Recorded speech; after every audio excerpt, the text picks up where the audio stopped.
Assalamualaikum warahmatullahi wabarakatuh. Perkenalkan, saya Hanifah Nurhidayati dari Prodi Pendidikan Bahasa Arab, Fakultas Ilmu Tarbiyah dan Keguruan, kelompok 25. Saya akan menjelaskan biografi tentang Kiai Haji Abdul Hamid Pasuruan. Lasem merupakan wilayah di Kabupaten Rembang, Jawa Tengah. Di Lasem cukup banyak orang dari bangsa Cina yang sukses berdagang. Selain itu, banyak juga dari Lasem lahir tokoh-tokoh utama karismatik, salah satunya Kiai Haji Abdul Hamid. Kiai Haji Abdul Hamid atau lebih dikenal Mbah Hamid lahir pada tahun 1333 Hijriah di Desa Sumbergirang, Lasem, Rembang, Jawa Tengah. Ayahnya bernama Abdullah bin Umar, seorang tokoh Islam yang rajin dan taat beragama. Sedangkan ibunya bernama Raihanah, putri dari Kiai Sidik. Masa kecil beliau, berdasarkan buku Kiai Haji Hasyim Asy'ari dan Kiai Haji Abdul Hamid, Babak Nurul Ulum Kita, karangan Abdullah Shadiq, dan percik-percik keteladanan Kiai Haji Abdul Hamid, karangan Hamid Ahmad, disebutkan nama kecil Kiai Haji Abdul Hamid adalah Abdul Mu'ti atau dipanggil Dul. Beliau adalah anak keempat dari 12 bersaudara yang dilahirkan dari rahim Bu Nyai Raihanah. Mu'ti kecil bukanlah anak manis yang sehari-harinya diam di rumah, melainkan tumbuh sebagai anak yang lincah, ekstrovert, dan nakal. Meskipun begitu, Mu'ti rajin membantu orang tuanya. Pada masa pendidikannya, pada usia 7 tahun, Mu'ti dididik dan dibimbing sendiri oleh ayahnya dalam belajar Al-Quran dan dasar hukum Islam. Pada usia ke-7 tahun itu, ia sudah hafal Nazam Balaghah Jawahir Al-Maknum. Kemudian, dalam usia 9 tahun, ia sudah mulai menghafalkan kitab gramatika bahasa dan sastra Arab, Alfiyah, Ibnu Malik, dan juga dengan pembimbingan langsung dari ayahnya. Sebagai orang yang taat beragama, ayah maupun ibunya memang mengharapkan agar anaknya bisa menjadi orang yang berbudi luhur di kemudian hari. Pada usia 12 atau sekitar tahun 1926 sampai 1927, ia dipondokkan ke pesantren Kasingan Rembang. Pesantren ini diasuh oleh Kiai Haji Khalil bin Harun, mertua Kiai Haji Bisri Mustafa. Di pesantren Kasingan, ia mendalami ilmu gramatika, bahasa dan sastra Arab seperti ilmu nahwu, sorof, balaghah, dan arud selama kurang lebih 1,5 tahun.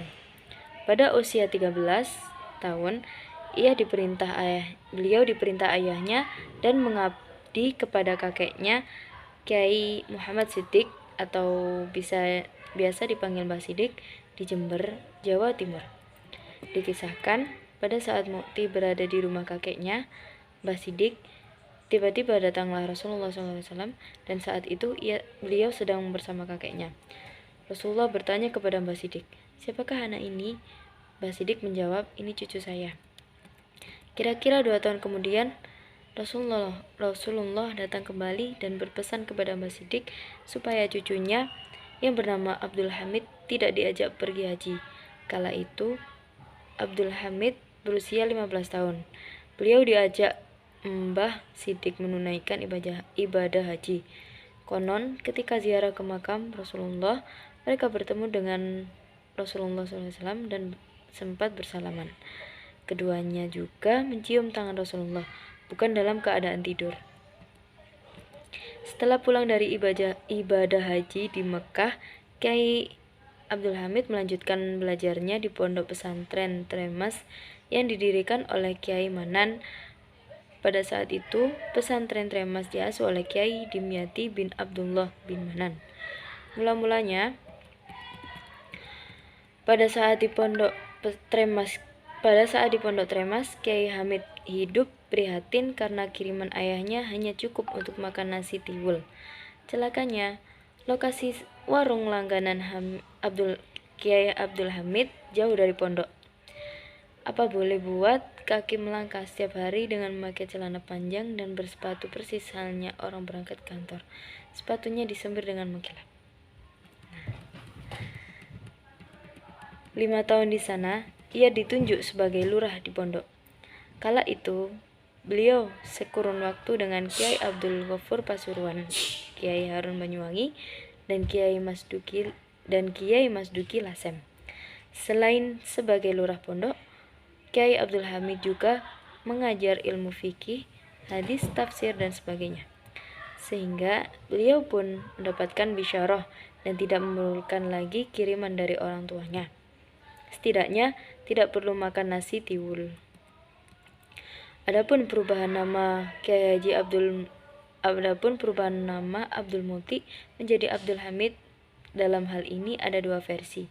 Menurut bukunya karya Hamid Ahmad disebutkan begini, orang-orang itu banyak memanggilku Haji Hamid atau Kiai Hamid. Daripada orang-orang keliru, lebih baik aku saja yang ngalah, namaku diubah menjadi Hamid. Namun tidak jelas kapan nama itu berubah, kata Kiai Hamid saat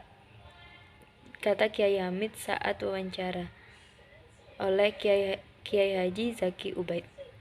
Sedangkan menurut buku karya Abdullah Shodiq, nama itu berubah ketika ia mondok ke Kasingan, Rembang sekitar usia 12-13 tahun.